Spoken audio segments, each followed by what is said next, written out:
And welcome everybody to the sound of the police. Is that all I got? I was going to say that's better. Sound of the police. Yeah, here we are. We've been to Austria. I don't think any of us took it well. Hello, Lucky, and there we go. I don't think any of us took it well, did we, guys? Really? Going to Austria. It was very hot there. Yeah. 60 degrees track temperature or 50 something degrees track temperature, so that wasn't fun. Oh my god, I couldn't believe it. But there you go. We're here now. We made it back in time, and I'm just relieved to be back in a cool country again after that. The whatever they're called, those mountains, Asterius or something. Asteria. Yeah, the Asteria Mountains. Very, very hot. And yeah, all I can say is I'm hopeful that the cars didn't suffer too much, because otherwise, and it's going to be hot at Silverstone as well next week, by the way, guys. Just to point that out. So we're looking at more of the same. In which case, I guess Mercedes might just run away again with it. Although, of course, lots of upgrades for next week. But we'll get into the upgrades. We will get into the upgrades. So I guess the first thing to do is welcome everybody. Welcome Fafa. Hello.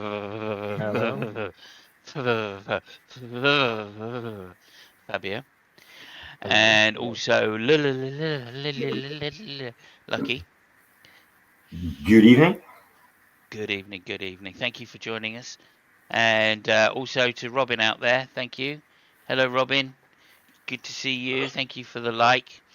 Thank you for the like, Fabio. Yeah.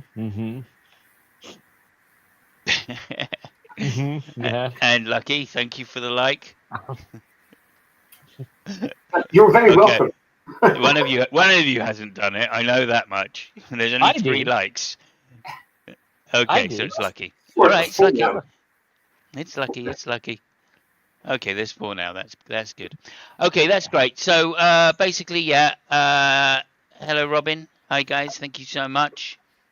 And we're going to get on with the race review, I guess. So the race review was Russell in first place. A stunning pole lap. Very even. I don't think he was the fastest in any one sector, but he certainly put it all together. Second place, Leclerc, the pasty pastry, showing off his skills once again. And third place, Lewis Hamilton, having really been behind him all weekend up to that point, at least. Then Kimi Antonelli, and the also-rans, which was Max Verstappen, Norris, Hadjar, and Piastri, and then everybody else behind that. So yeah, lights went out, and the Austrian Grand Prix got underway. I think basically Leclerc trying to challenge Russell early days. Kimi going off track around turn 1, and he was to do that at several corners in the first lap, just go off track because he left braking a little late. Norris also trying to challenge Verstappen. The second time Kimi went off track, unfortunately he lost a bit of ground, and that put Verstappen on his tail. Also, just worth noting as well that into turn 4, Hamilton went around the outside of Leclerc, so fair fighting between the two of them, and I feel Leclerc was a little generous, but at the same time probably necessary on lap 1. And unfortunately that put him behind a little, which allowed Kimi to try to overtake, although again Kimi just not being able to brake hard enough to stop the car into the first few corners again. I don't know whether that's because his brakes weren't up to temperature, which I somehow doubt, or because his brakes just weren't working. Leclerc really suffered with braking during this Grand Prix. As he's been saying for the last few Grand Prix, he's been suffering, even though he's turned to Lewis Hamilton's brake setup. Although he managed to keep ahead of Verstappen for a short while, At least by lap 2, he'd been overtaken. Also, the McLarens trying to get round Kimi, Kimi making his car extremely wide. Also, Santander. If you want to buy a house, Santander. I dare you to buy a house with Santander. So that's the advert. Lap 7, Kimi. Going on the back of Leclerc once again. Leclerc really clipping quite heavily at this point, and that allowed the Mercedes through quite easily. And that was to be the fall of both Ferraris, really, was that they had to keep clipping in order to generate energy to get the lap times. First Kimi going past, and then Verstappen going past. So unfortunate, really, for Leclerc, who really suffered, as I say. Then before long, Hamilton and Verstappen were together once again, the old duo once again, and there was some fantastic racing, very fair. I've got to say, extremely fair, especially Lewis running Verstappen out wide. I thought that was extremely fair as well, and even though Verstappen complained like a whinger, like a 4 times world champion. That's how Verstappen complained.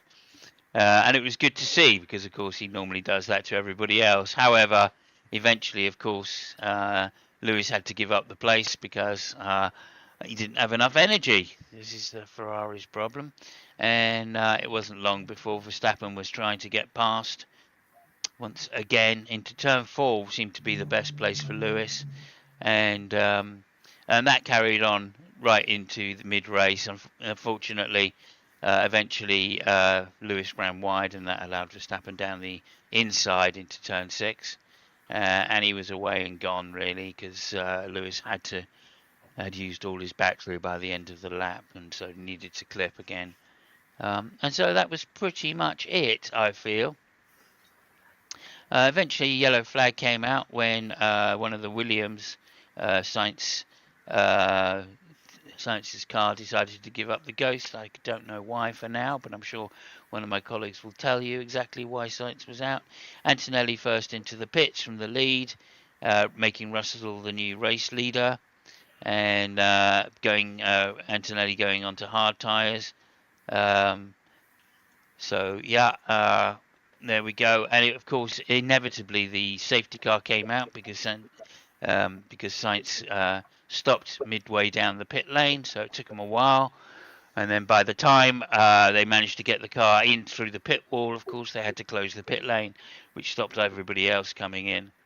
So a lot of the back markers just had no option, really, and they had to wait till the car started up again before being able to pit. Hamilton at this point in 7th place, lap 30, behind Hadjar, Piastri, Leclerc, Antonelli, Verstappen, and Russell in 1st place. And of course, Lewis was on a tear. He'd put soft tyres on in this part of the race and was absolutely flying. So there was that, and then also that allowed him then to catch and pass Leclerc and get onto the back of. Sorry, he let Leclerc go, didn't he? Yeah, he let Leclerc go for some reason. Presumably because he knew he was coming in. Oh no, he went round the outside, of course, at turn 5 rather. So yeah, that was that. Just wanted to make it clean. Then it wasn't long before Leclerc's hard tyres wore out. They really were a terrible tyre for this particular race. And lap 43 comes round before Hamilton then pits himself to go onto the disastrous hard tyre. I don't know why he didn't put on the I think it was the hard tyre anyway. I don't know why he didn't put on the medium tyre, maybe because he didn't have any, unlike Verstappen. But anyway, there you go. And then Norris decided it was his turn to shine, and he started getting past people. Lewis then again caught up with Leclerc and passed him relatively easy on his new hard tyres. And lap 56, Then Leclerc caught Hajar and made short work of him into turn 4, and that was all she wrote for that. Just to show that the Ferrari has some pace against the lower driver in that particular car. I think it was really Hajar locked up a little too much, and it wasn't long then before he managed to get past. Then the Norris managed to get past Leclerc as well, although Hajar had re-overtaken by this point. Lap 71, last lap of the race. Russell coming home in first place, Verstappen coming home in second place, Antonelli in third place, only half a second behind. Couldn't quite do anything to catch Verstappen, whose tyres seemed to hang on quite well at the end. An excellent fourth place for Piastri. Hamilton in fifth place. Hajar sixth place, doing a sterling job in the second car, especially compared to any other second driver in that car. Norris 2 seconds back from him. Leclerc in eighth place, and then Lawson and Limburg in ninth and 10th, showing that really it's the turbo in that car at altitude which is giving them advantage at a circuit like Austria. So that was my race review. This leaves Kimi Antonelli still in the points lead of the championship, 171 points. George Russell in second, 131. Lewis Hamilton moving up to 125. Piastri 80. Norris 79, tied with Leclerc on 79. Max Verstappen 73, moving up, and Hajar and some other runs down in the 40s. So that's the state of the Drivers' Championship as well. And so now I'm going to pass it over to my co-host here, Fabio. Did you see the race? Did you bother? Yeah, so the race. Did Gasly got the points? I don't think he did. No. No, that's too bad, man. Because so far, up until Austria, him and Lewis Hamilton were the only ones getting points in every race, which is, I mean, it's good for our teams. Yeah. No, I mean, the race was basically, it was weird because usually you can't rely too much on the time that the car set on Friday or Saturday, the free practice. But uh, actually, what happened Sunday was uh, show that um, the it basically was a mirror of the timing that they got on Friday. So it was to be expected. It was going like that. Verstappen and the Red Bull, having a slight advantage on the rest of the pack. Mercedes ahead, and that was pretty much it. I mean, the temperature played, some weird trick on the consistency of the tires, but I mean, it wasn't even that much of an hassle or a problem. I think it was more to various setups that tried. Russell pulled a very weird move, I think, on Saturday, or on Friday, I can't remember. They basically redid the old setup of the car, like height, suspensions, anti-torsion torsion bars, and all this stuff. And he paid. I also think that with a different strategy, Antonelli would have won because I think it was faster than Russell. But I mean, it's either Toto Wolff playing, Kingmaker, or I don't know. It was weird because Toto Wolff said on the weekend, I spoke with George a lot in the weekend. So yeah, I think he's playing a little bit with the two drivers. Eventually, it would be a civil war inside Mercedes. Russell, which is as uh, how can I say, is as lovable as a set of hemorrhoids before going on a ride on a bicycle. He said something in Italian after the qualifying stai calmo, which is not a good thing to do. I mean, I think he later said, "Oh no, no, I didn't meant to say that. My Italian is not as good." I was, yeah, yeah, sure. You massive cunt. Just to give you a little bit of feedback. Stai calmo might be translated on, relax, relax, but relax more in a be quiet sense than Yeah, a friendly just relax, chill. Just, yeah, yeah, chill, be quiet, and yeah. that's Liverpudlians have a way of saying it, which is calm down, calm down. yeah. Calm down. I mean, it's the kind of thing that you should never tell a woman when she's mad, right? Yeah, it is exactly that. Yeah. So it was weird, but I think it's a sign of the things to come in Mercedes. I mean, granted, Mercedes Hmm. has a lot of experience in having two people fighting in the same team, and I think that Toto Wolff this year eventually will relive the good old times of Rosberg and Hamilton. You Yeah. know, those Yeah, that yeah, absolutely. it's definitely going that direction. What did you think about the fact that hard tires just weren't very good when everybody was expecting them to be good? I mean, that kind of took everybody by surprise, didn't it? Really? I mean, I really don't know. Meaning that the temperature in Austria were super hot. It was hotter in Austria than in Barcelona last race.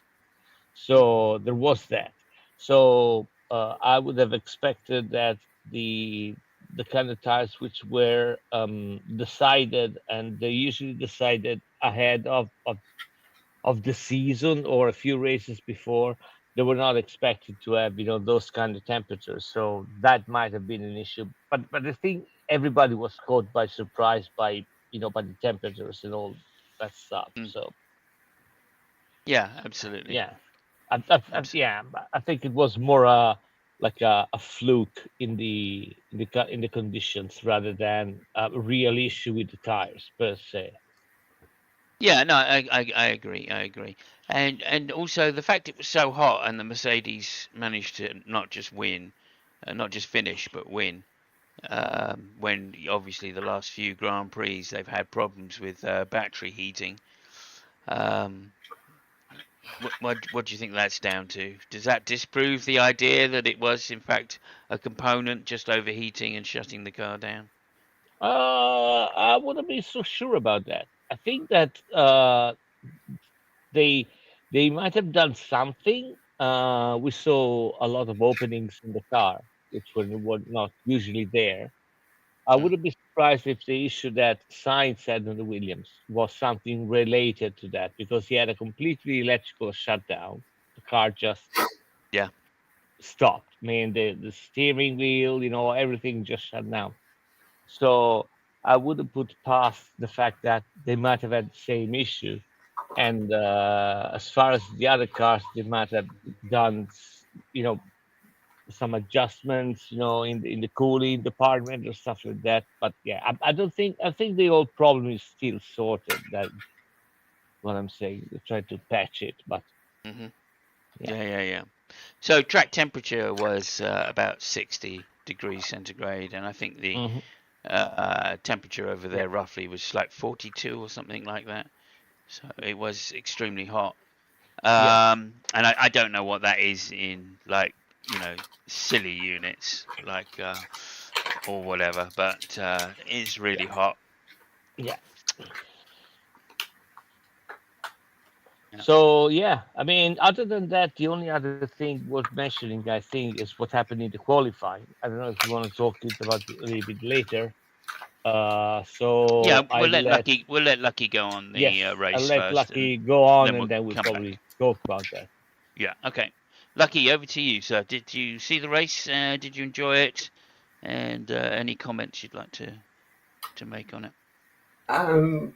Well, let's just go with that qualifying thing because I mean it happened before the race, so let's cover something that happened before the race, and that was of Okay. course Russell and his controversial not lift, which was a lift after Verstappen went off. Um, according to the story, um, the trackside boards were showing single yellow. However, the FIA's management system was showing that it was a double waved yellow. Yeah. So basically, they gave him the benefit of the doubt. He was apparently up when he got to the point where he should have been slowing down or did slow down, but was still up after he got there. So is this the lad thinking, right, I'm just going to keep it going because if I don't take these opportunities when they come, Antonelli's going to be creaming my bum. Is that the case? He just took the chance and went for it and got away with it, or what do you think? Fabio. Okay, so first of all, I think that Russell did exactly what he was supposed to do, and he was right because there was definitely a single yellow. That is uh, uncontrovertible. I mean, the images are there. There was, the yellow and green flashing, and there was a solid one, which means a single yellow. So he did what he had to do. He actually lifted. The data showed that he lifted, and he actually lifted quite a lot before the usual breaking point. So he did exactly what he was supposed to do. I agree with that. Uh, the problem, from my point of view, is that if you spoke with all the other drivers, there were 21 drivers which agreed that should have been a double yellow, and one driver which was okay with the results. I'll let you guess who was the one driver, right? But yeah, everybody was pretty much taken away by the fact that it was a single yellow. I mean, Verstappen was outside of the fastest corner in the track, in the car, and they showed a single yellow. So that's kind of. I mean, by the way, a single yellow means just that you have to lose a little bit of time, like 5% in the microsector, which Russell did. So there is no issue about that.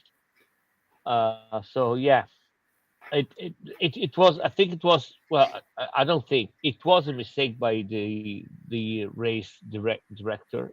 It was a huge mistake. And as far as your last point, um, I think that the fact that, for example, I mean, Antonelli lifted because he thought it was a double yellow. I mean, those guys are professional, and the fact that Russell did it is not to his despise. I mean, again, he did exactly what he was supposed to do. What I think is dangerous is the fact that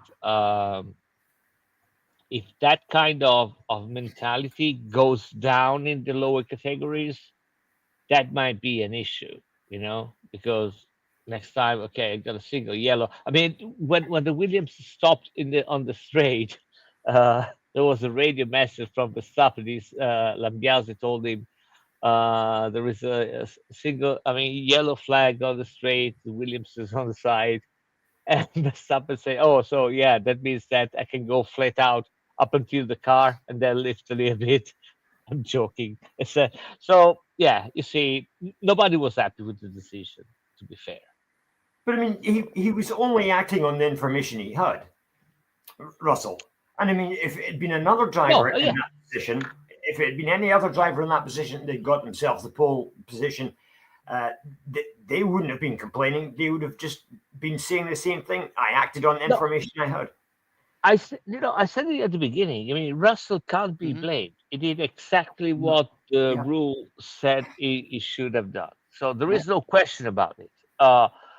Um, if you want to look at it that way, it was Antonelli which made a mistake, because, but it was. I mean, from my point of view, Antonelli was actually expecting a double yellow. Everybody was expecting a double yellow. Yeah. So maybe he didn't register the fact it was a single yellow.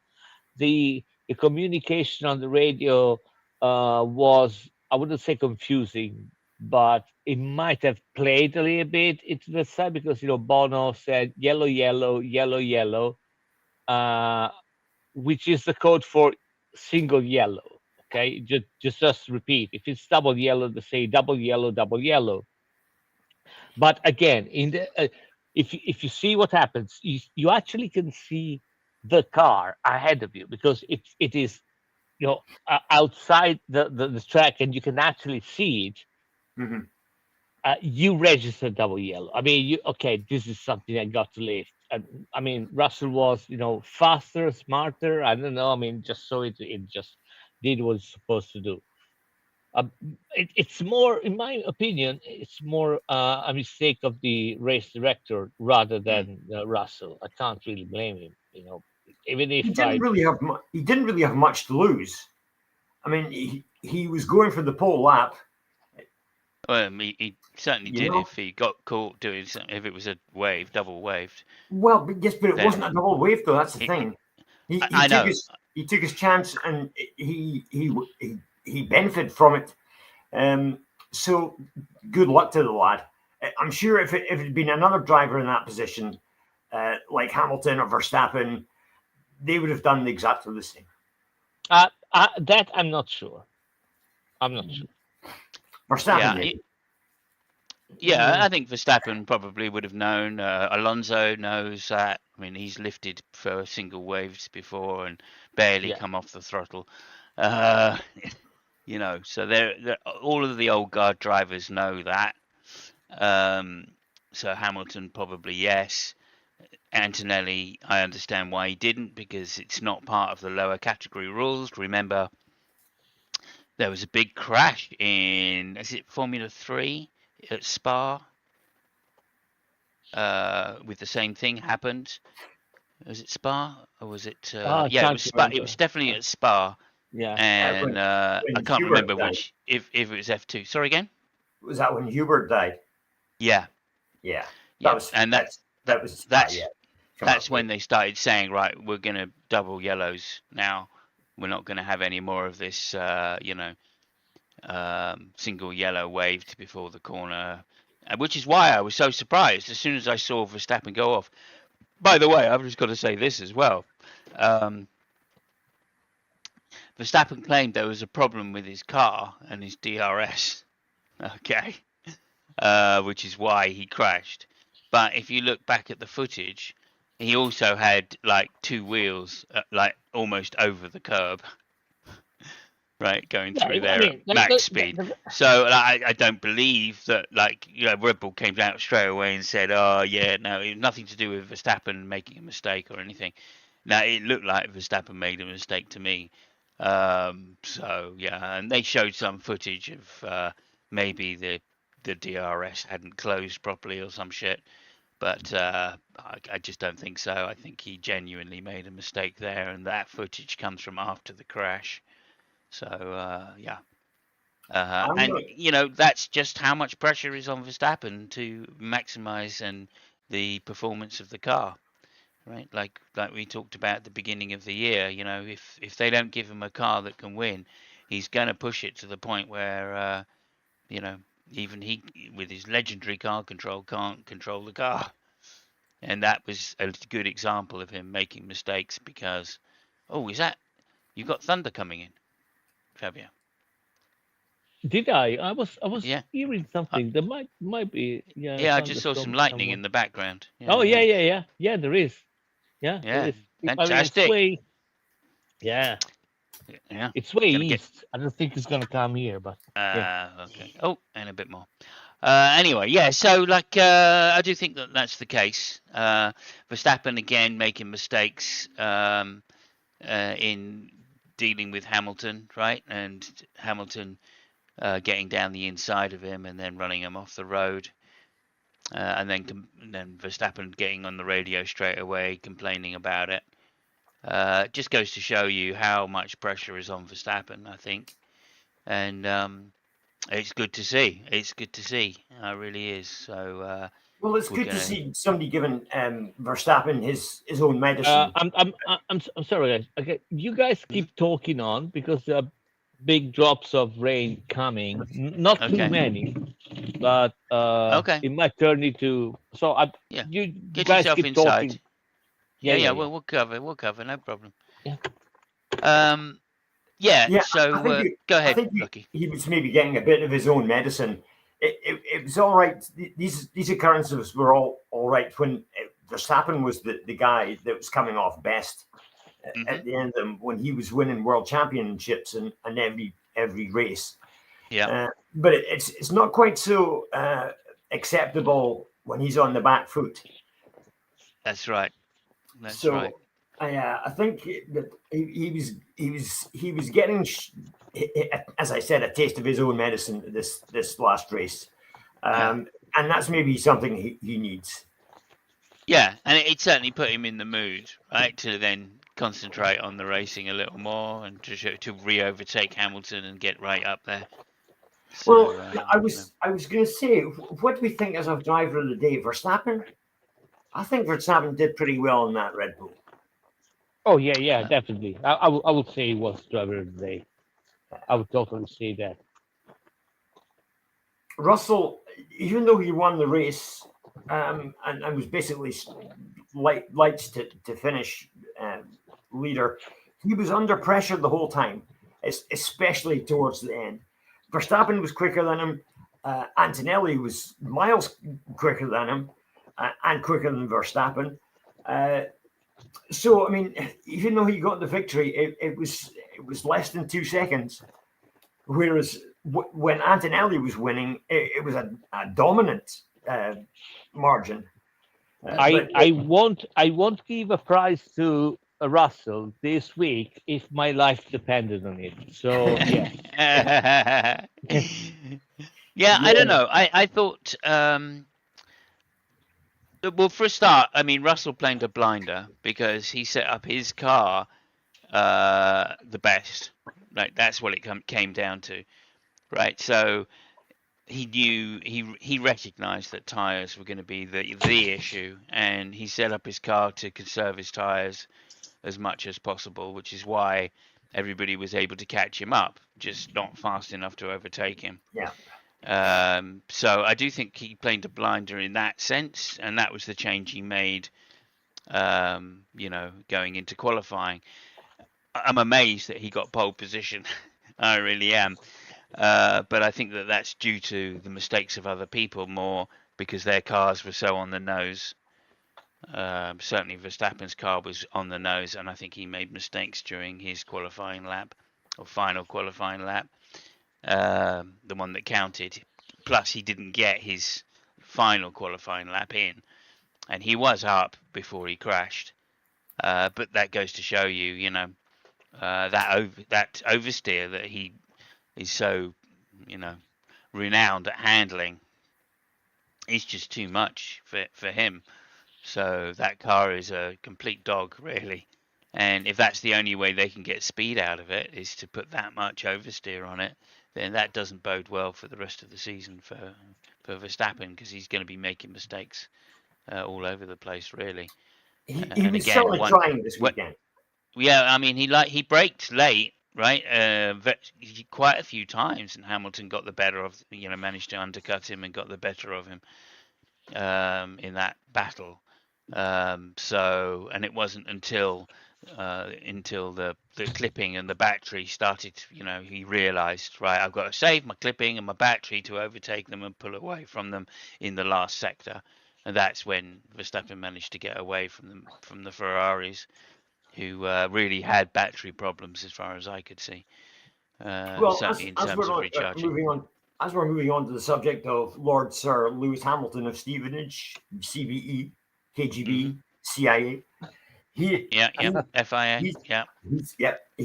he was complaining, or rather, well, he was complaining about a lack of power all Hmm. weekend, and apparently that was due to just basically overheating of the whole package, not just the battery. It was the whole package that was heating up apparently, and he was having to turn things down. There was a button, a TS button apparently, that he had to press to bring things back to some sort of reliable engine.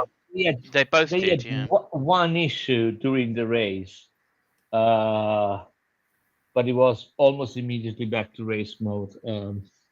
I think that a lot of cars were just tuned down a little bit because of the heat. Well, that's what I was going to say. That heat and thin air, it's quite high up in the mountains, that track, isn't it? It is, yes. So, I mean, the small turbo on the Ferrari was going to be a disadvantage to the rest of them anyway.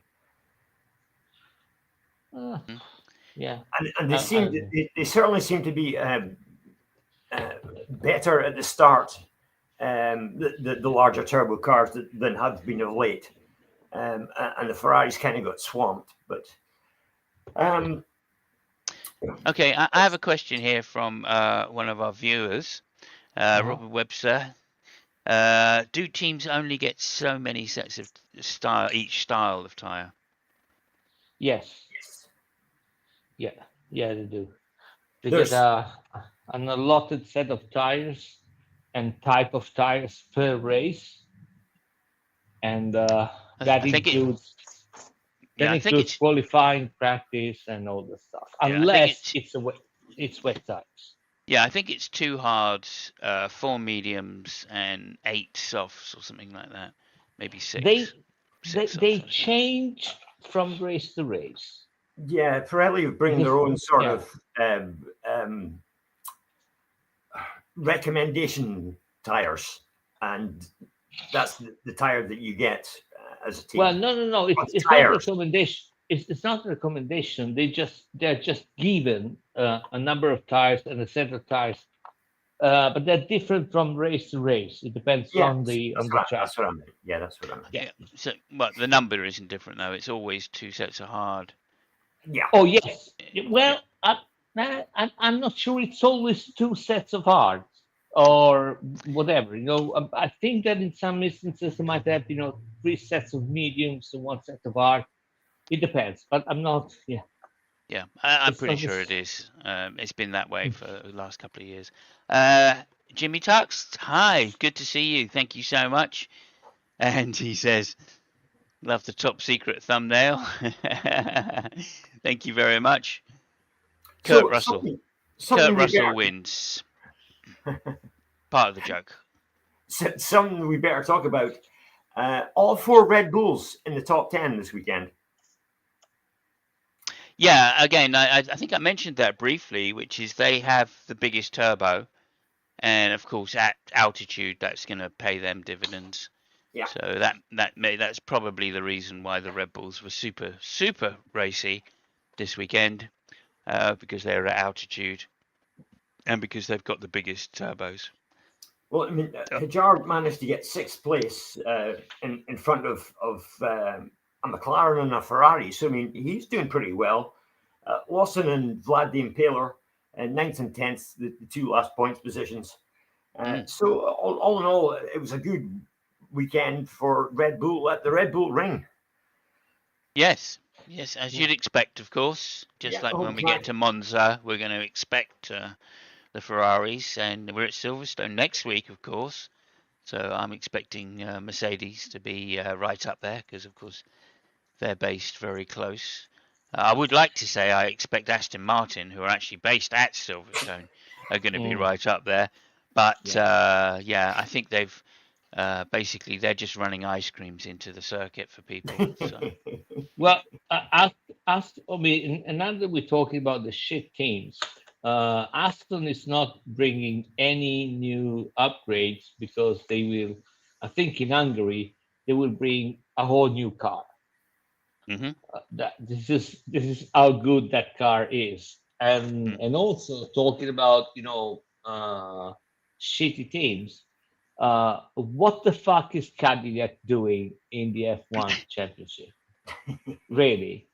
I mean, what the fuck are they doing? Have you guys seen in qualifying? what they did.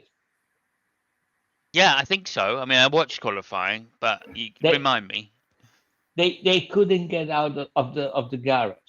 They were you go out to the garage, you turn right, and you have to avoid the wall, right? Yeah, right. Yeah, I mean they couldn't avoid the wall. They had to, Yeah, but push the cars yeah, back.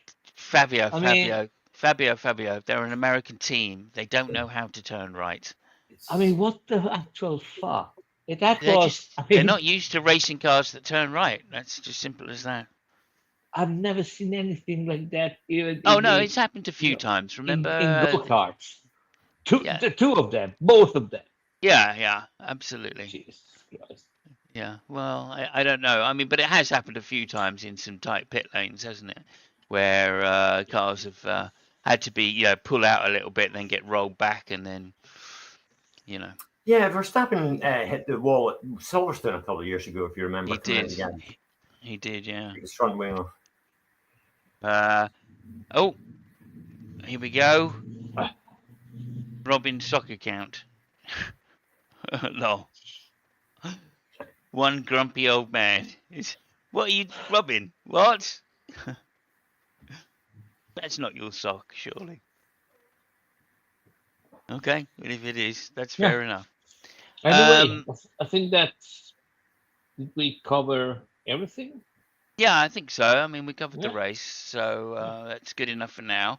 I think it was, a fairly disappointing race because of the tyres. I've got to say that. It would have been nice if they'd thought.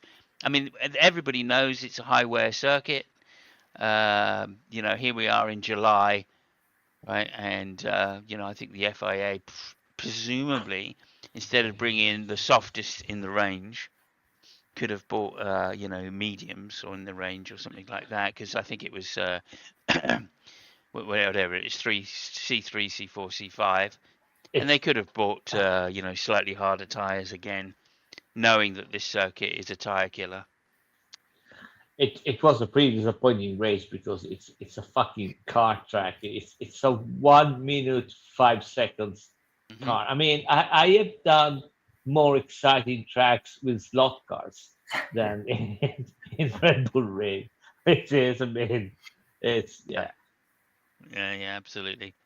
I mean, it's a great tractor for the drivers. I'll say that much. They love that. Is it though? Well, I think people. I've enjoyed driving it in the games that I've played. Yeah. Because It's a track. Go ahead. Yeah, you're the expert when it comes to sim racing.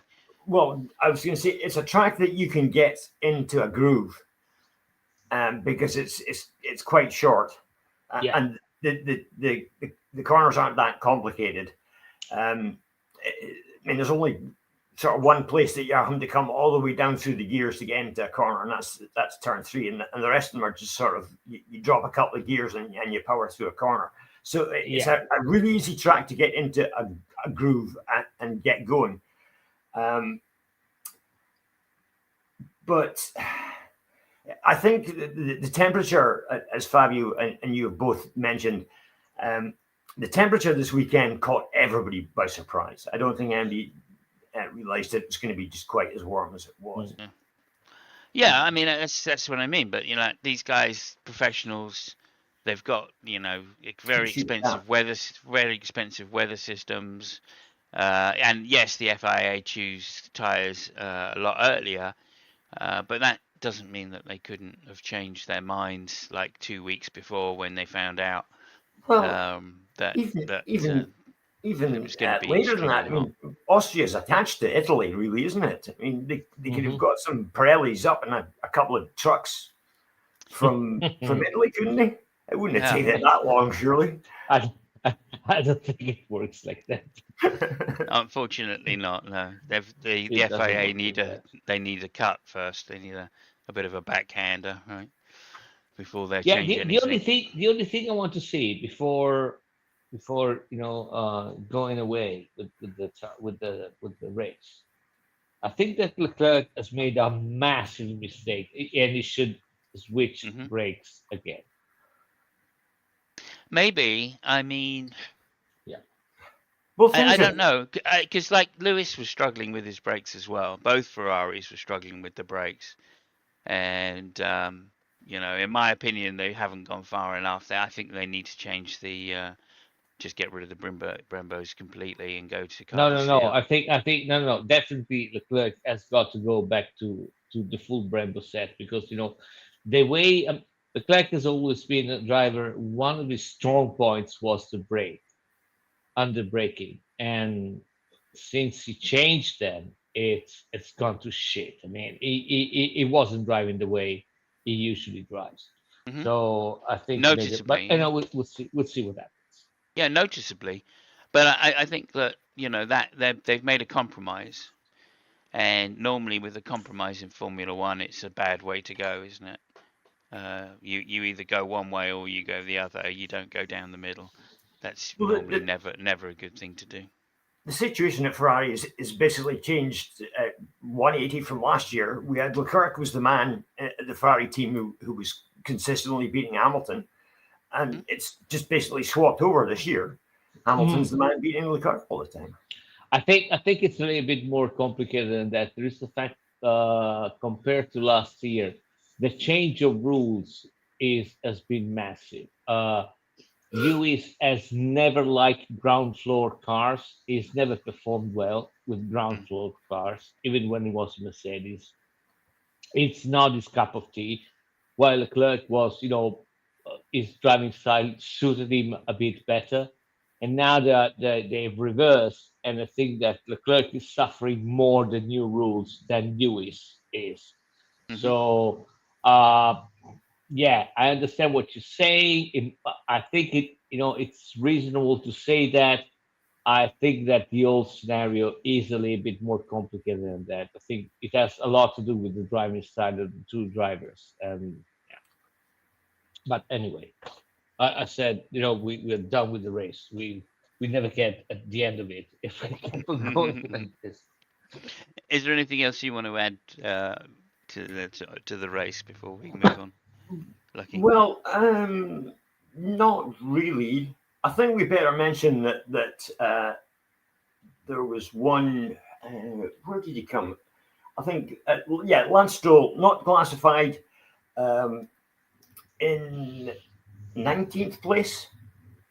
He would have been in his Aston Martin. Now, I have some twat news if you're Okay. interested. Yeah. What does your Listen, crack say? some twat news. Well, hold on for Mike Tank. We can Mike Tank can come back in just in a second. Cast your minds back to Montreal and the Canadian Grand Prix. Um, Hmm?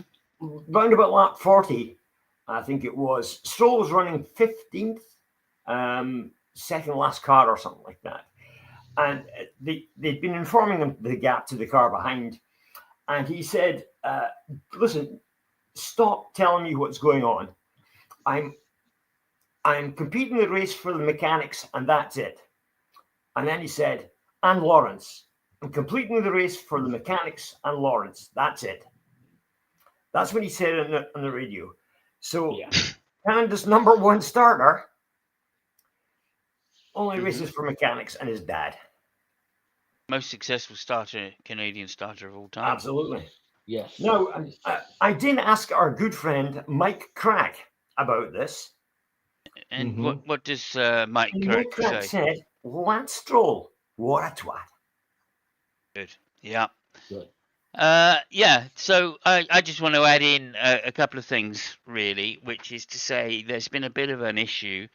I think Adrian Newey has thrown the toys out the pram a little bit. His toys out the pram a little bit, and he's basically said, "Look, Honda still haven't come through with the upgrades that I need to make this car go fast. So even if we build the new car, it's not going to do much good. We're not going to get 3 seconds back until Honda get their shit together. Oh, yeah, yeah. So there's that, which I don't think has gone down very well with the Honda chaps, because as we know, they won't let Alonso drive a Honda car again. Yeah. There is a funny. Sorry. No. Okay. I'll wait for you to finish. I thought you finished. Go ahead. No, go ahead. No, there is a funny story about the Honda engine and the massive vibration that they had at the beginning. Hmm. From Japan, the main responsible for the engine said, we were caught by surprise because when we put the engine on the bench, I mean, all the engines have some kind of vibrations, right? I mean, that is, it Of goes course, without it's saying, yeah. right? And he said verbatim, he said something on the line, the level of vibration that this new engine has was on par as with the level of vibration that it had when it was on Red Bull. So it just put it there, right, for for Interesting. posterity. So okay, here it is. And then when we put it on the car, we were surprised too of the kind of vibration that developed because that I mean there were way more than the vibration from the engine. It was something which was either resonating with the engine, the way it's Resonating. Yeah. mounted, or whatever the fuck. Yeah. But yeah, I mean the Japanese, which usually are very shy in making declaration. They're not really. I mean, unless they just cut all the bridges and I mean burn all the bridges. They're really reserved. That was the only declaration that they made about the engine, which Mm. I think that with if you put this and what Newey said, I think that the friction between Newey and Honda is way deeper right now than the one that uh, transpires from the words of Agent Newey alone or Honda alone. And there Yeah, might I be think it. some kamikaze shit going on right there. Yeah, well, I think it comes down to this redesign that Adrian Newey insisted that Honda make on the battery. In order to package it as tightly as he wanted it to. And we all know that aerodynamically, that's where he's all about. And yeah, welcome, Kurt. Good to see you. Thank you very much for stopping by. Please remember to like the stream, etc., etc. But yeah, so I think Honda have said. I think Honda must have said back. This is my suspicion. Honda must have said back. No, look, we need to go back to the other one. So when you redesign the car and the chassis, make it so we can put our old, our Menno as well. Welcome, Menno. Good to see you. Please remember to like the stream. Um, yeah, when we go back to, when you redesign the car, can we just go back to the old battery layout? Because that's going to make life a lot easier in terms of moving the battery away from this heavily vibrating engine. Yeah, And that's probably the difference between the Red Bull and the Aston Martin engine. At least that's probably what Honda are thinking. Plus, it'll be easier to store energy or regain energy because they had a great engine, right? When it was for the last however many years, electrically as well as power wise. So there's no reason for them not to have a good engine, other than they've made this particular change. yeah. So I mean, and if yeah, it was to be, if I were to put like a €5 bet on here, I would put it on the Japanese rather than Engine Newey for the simple fact that for an engineer to throw everything out of the window and make a new one, yeah. I mean, it's pretty big statement. You know what I mean? So Yeah, uh, I if, mean, if there if was you there were if you signs think, as well, Fabio. There yeah, were signs, right? He did yeah, complain at the beginning or before the season that their wind tunnel had not been correlated properly. yeah. So, like, presumably this was always on the cards. Just from that perspective. Um, and he probably just went with what he thought was best. And anyway, Yeah, oh, I mean, welcome, New Jacqueline. New New Welcome, Jacqueline. Newey so far has blamed everybody, but the catering company and Mhm. the Yeah. color of the car. Basically, those are the Yeah. only two things he hasn't complained about, Yeah. which tells me, I mean, it And tells me Alonso. something. He hasn't Yeah, he hasn't blamed Alonso either, to be fair. right. I mean, Alonso is going to probably kill him if he says something, because I Yeah, still don't know how Alonso hasn't said anything. yeah, They're probably yeah. throwing so much money at him to shut up that it's uncanny. But Well, yeah, and also throwing a lot of money at Adrian to try and fix it, But I yeah, mean, they were 3 seconds off pole time. 3 seconds. Like, I can't remember the last time we've had a season where the back marker car was 3 seconds off pole. Not for several generations of rules, at least. they had one race this year because I think that the They're 100. behind. Sorry. They're behind Cadillac. Yeah, yeah, yeah. I think, correct me if I'm wrong, but I think that the 110% rule is still active. And I think that there was one race this year where Aston Martin should not have been allowed to be on the grid because Hmm. his time was so much more than the qualifying, and they throw an exception at them. I think Yeah. I remember something like that. I don't know exactly which track, but I think it has happened. That is not good. That is Well, I not mean, I think they were 3.2 seconds off the back of the grid. good. Yeah, In which case, like on a night, well, it's not even that. Is it a 60? What is it? A 60, 70-second lap. yeah, So, I mean, that's pretty bad. yeah. Three It's bad. seconds. Listen, it's bad. It's totally bad. Yeah, There we go. I think the FIA, they don't stick to their rules the same way other formulas have to. Right, so that's one of the things they have liberty to decide and make exceptions if and when they want to, depending on who it is and how much they're being paid, yeah. etc., I mean, etc. And you can't really, when teams are spending like 150 million, you can't really say to them, well, you can't race because you're not fast enough. 3 seconds off basically means that you lap them every 12 or 13 laps on a sorry 23 laps on a 70 laps race. You lap them 3 times. Yeah, That is not good. that's not good. Yeah. I'm Not good. surprised. I'm surprised Alonso didn't pull his car over, grab a deck chair out the back of the car because there's probably Yeah, one there, yeah, and then just go set it up in a field somewhere beneath the Red Bull or be between by the bull and just lie there going, yeah, whatever. Yeah, He kept going but for the mechanics and Lawrence. yeah, yeah. I Sorry, don't. I mean, it was for the that's mechanics and Lawrence. That's why he yeah. kept going.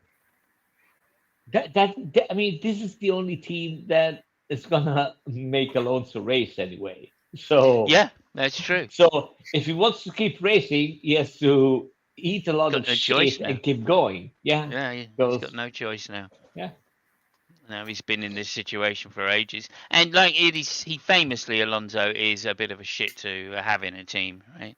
Oh, yeah. So Oh, you know, Jesus Christ! I mean, I know at least a couple of guys in Ferrari, which if they find him on the edge of the road on fire, they would not piss on him. yeah, So, yeah, there you go. and this is I mean, I know them personally, at least a couple of them. They would never say "bub." Well, actually, they can, but Okay, yeah. okay. So I Anyway, think we really need to just move on because we're an hour hmm in now. So yeah, let me just get this ready. Here we go. Are you ready, Lucky? Absolutely. Absolutely great. Okay, here oh, goes. before you go ahead, have I ever shown you guys this one? The ceiling. Hold on a sec. No, no, no, no. This letter here. This Oh, letter. no, I don't think you've ever shown us this letter. Can you guys make it out what it is? Well, I can see the Ferrari logo and Yeah. some Yeah, words, and it's signed by somebody. Um, it's a cease and desist order from Ferrari. No, no, no, no. So dear look at somebody the or another, signature. dear Dominicali. Can you see the signature? Oh, Jean Todt. Yeah. Yeah. Oh, it's So Jean. this is and I can tell you that's the original one because I stole it, right? So I know it's the original one. This is the original fax. At the time we used fax machines. In 2003, when we won, I mean, when Ducati won a Grand Prix in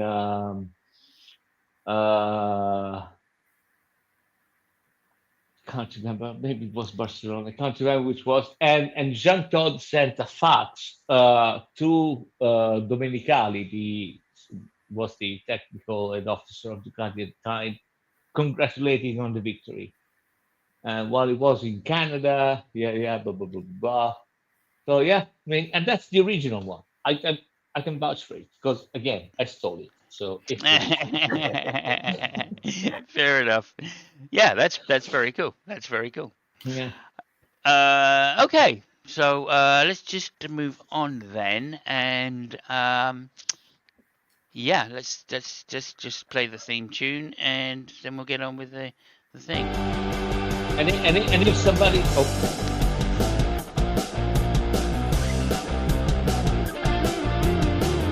It's a quiz.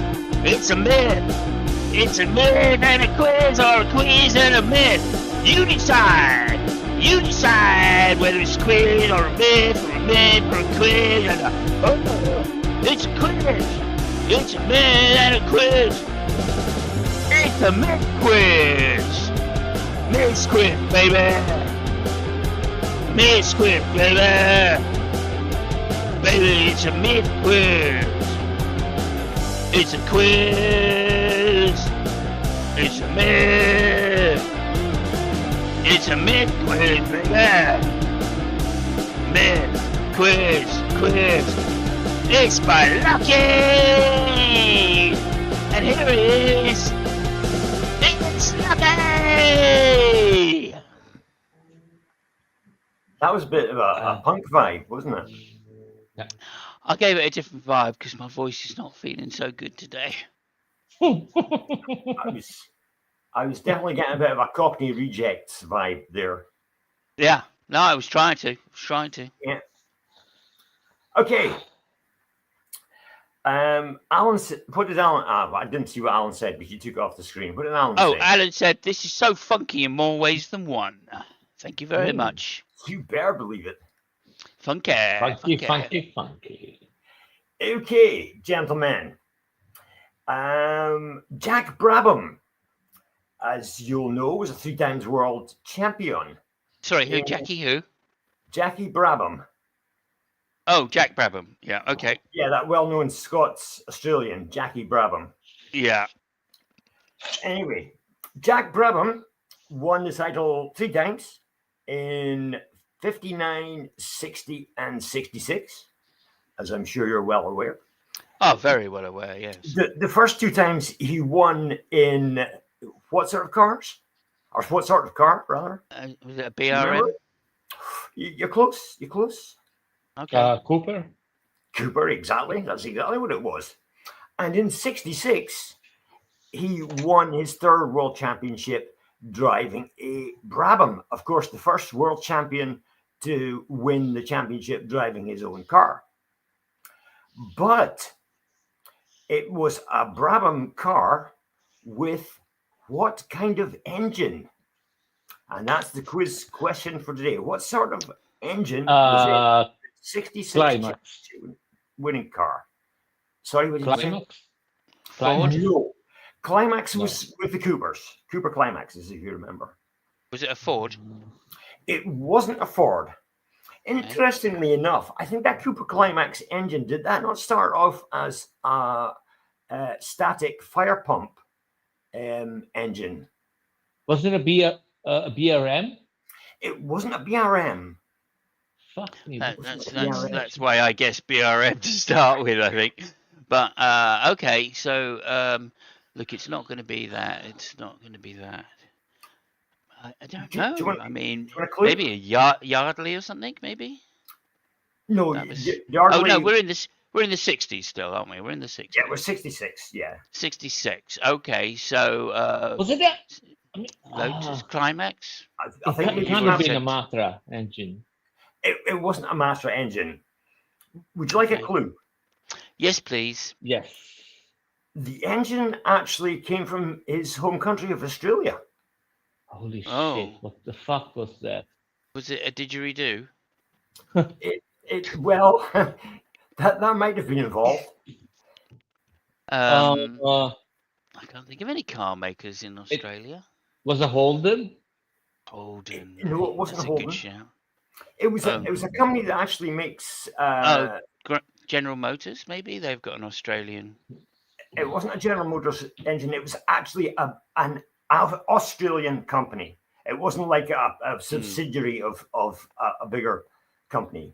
Okay. It was a purely Australian company, which made it all the more amazing. It was Australian driver, Australian car, and well, I don't know. Would it have been an Australian car? Because he was in it half with somebody who I can't remember. But anyways, Australian driver, an Australian designed car, and an Australian engine.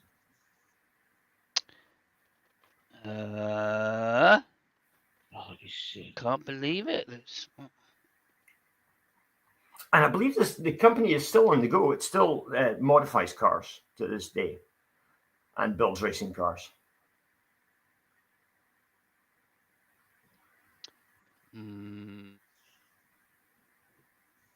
Oh, Sailing with My Lord. Hello, Sailing with My Lord. Good to see you. Thank you for stopping by. Please remember to like. Can help you once. Kurt Tavro came on Async last night, and he said he thought you took it easy on him in that last debate. Who? Holy shit! Kurt Tavro. Don't know who you're talking about. Alan. Probably Kurt. Yeah, probably Kurt. Fabio, you know this. You know it. Yes. I think we all know it, but was it? It suddenly came to me and then left me. I think that this was the only time that they were ever in Formula One was with collaboration with Jack Brabham. Brabham. 1960s. I mean that is the era of the DFV, isn't it? That's the early era. The DFV was 60. Was it 65? They changed the formula, or 66? I can't remember. Maybe, yeah. So, I mean, an Australian there. Yeah, I think we're going to have to give up. Actually, there, Lucky. He knows it. It's right there, and he knows it. Okay, give us the first letter. It's R.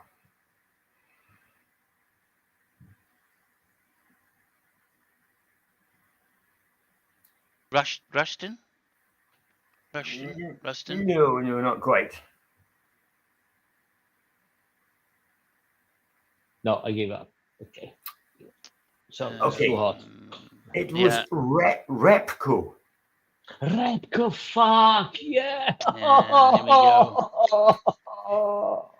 It's one of those names that once you remember it's Christ. You think, shit, why did I not remember that? I have no idea. I didn't even know that. So there we go. Okay, well there we go. Interesting question. I think you get the point there, Lucky. Well done. You do. No, well. I knew the answer, so there's no point in giving me the point, and you had to do the research. So you stumped us both, so that's what you get the point for. Oh well, okay. You know, it wasn't my intention. I'd rather see one of you get the answer. Yeah, of course, yeah. So that's great. The problem is there's so many easy fucking questions, and there are so many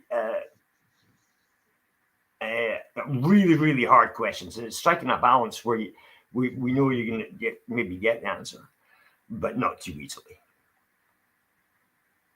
Yeah, I mean that one was good. That was good. Yeah, that was a good question. Yeah, for sure. Let's go Absolutely. back. Jeez. And yeah, like also, I think, I guess,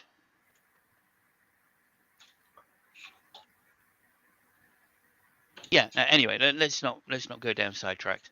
All right, that's fantastic. Thank you so much. Is it next week? I think next week we're in Silverstone. I believe so. So that should be Hold on. Let me excellent. check. July the 3rd to the 5th. So yeah, that's Sorry, next week. Yes. Yeah. Yes. So it's the 5th. It's on. We're at Silverstone, Great Britain. So And we have a sprint race. and we have a freaking sprint race, and it's going to be hot, hot, hot. So more of the same. Also, they're predicting that the cars it's going to be worse for clipping than Austria. Really? So yeah, absolutely. Mainly because there's only one slow corner at Silverstone, so they've only got one place where they can really charge the battery hard. So they're basically saying that through Beckett's, they're going to be clipping, and through a lot of the faster corners, they're just going to be clipping all the time, virtually every fast corner. So Yeah. there you go. I mean, it's a good thing with those new cars. They, I mean, we actually see some overtakes in positions in areas that we never see. So Yeah, that's true. That is true. Although, it shows again how clever Mercedes have been pre-season, as getting to grips with the regulations and what kind of car they need to develop in order to make the most out of the regulations, which is a clever thing, I guess. But it's a far cry from the days of, I don't know, Williams developing active suspension, or Benetton developing traction control, or McLaren developing whatever McLaren but develops. I mean, still, it's far cry from those days. Yeah, it's still good. Yeah, maybe. Given the actual ruling that we have, the situation we have, I mean, I can live with that. Yeah, I can't wait till next year when they turn down the electrics on the cars. To be honest, I think then we'll get some more interesting racing. Because I don't mind the old days where you'd wait all race to see one overtake. I never really minded that too much, because when you did see that overtake, it was truly stupendous. It was somebody right on the limit of their brakes, right on the limit of the car, full lock up, screeching into a corner. You know what I mean? Just to get down. Remember that Gilles Villeneuve fantastic race with whoever it was. Who was it that he raced against? Was it in France at Dijon? Yeah, it was Arnoux. Arnoux. Yeah. And those kind of races were just amazing. The race that that nobody remembers the winner, but the second and third. Yeah, absolutely. Yeah, who was the winner? Pironi, by the way, was the winner, and he's still, it says that nobody fucking remembers me. I won that car. Everybody remembers Arnoux and Villeneuve, tapping each other. The good things about I think a lot to do was with the commentators, because the commentators got more excited for that little bit of racing than anything else in the whole season. Yeah, I mean, it was happy. Yeah. The good thing about those cars was the fact that they had those big side pods, so it was really hard to get the wheels locked together, and you could get the kind of racing that Arnoux and Villeneuve had in that race. I mean, guys, if we want to be absolutely fair, those races, apart from some of them, they were really bad. I mean, they were really boring. Okay, so let's not forget that. There was a lot of retirements in those days. Yeah. I guess we all remember. Yeah, again, we remember there were epic races because we were younger, but they actually were shit. Well, I mean, yeah, I think there was a period there where like Renault were getting the turbos together and they moved to 1.6 liter engines, right? Because of the turbos, and then the turbos would get on the front of the row and then all break down. Yeah. Yeah. But eventually they got their shit together, and it took a few years though, and in those 3 years or so, yeah, the races weren't all that great, Yeah, and and the second team going with turbos, I think it was Ferrari, yeah, I would imagine and so. they were the first turbo car to win in Monte Carlo. Oh, okay, yeah, that makes sense. That makes sense. Yeah, and they were good races as well once they finally got everything sorted and everybody moved over to turbos, right? Because like that was the days of like the you know put a new engine in for every session, and that was exciting because like the qualifying laps would be like you could see people's balls slapping around on their chin as they went by at ridiculous speed with no brakes and no But downforce. but but by the way, sorry that we got too long. But Hmm. Lucky, I was actually going to bet money that your quiz of me was going to be about the victory of Vittorio Brambilla in Austria. What happened after the race? We did that. We covered that. We did If that. you Oh, remember, yeah, okay. we did that Yeah, earlier in the year. yeah, okay. It's Yeah, March. it That was was Austria. Yeah. Okay. yeah. It was the last victory from March, and Yeah. he lost it coming over the start finish line in Yes. the. Yeah. Yeah, we did cover that.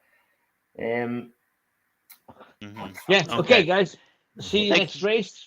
Well, Yeah. yeah, I guess so. As I say, we'll be back next week, next Monday, 9 o'clock, same time, of course, Yeah. with the British Grand Prix.